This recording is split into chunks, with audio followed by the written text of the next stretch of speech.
A lot of turns in the road, you know, and it's funny that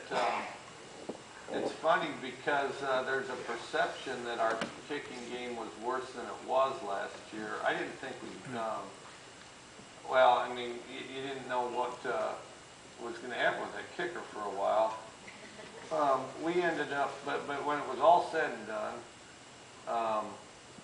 we had Matt Williams came out of the stands and kicked for rent, and but it took one step and went straight up, and looked like he showed some promise. And it turns out he's eligible. Then he hit 9 straight versus Kansas.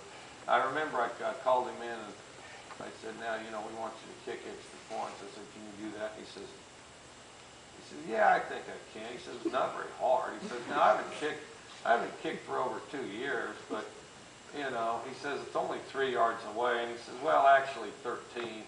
He says, "I might miss one." He says, "I doubt it, but I might." I don't think I will. And so far, so good. He hadn't missed any. And then Donnie Corona ended up 4th in the nation in touchbacks. Which is pretty. And that's after having kind of a rough start. So he rallied really good on kickoff, and so I feel pretty good about it. And then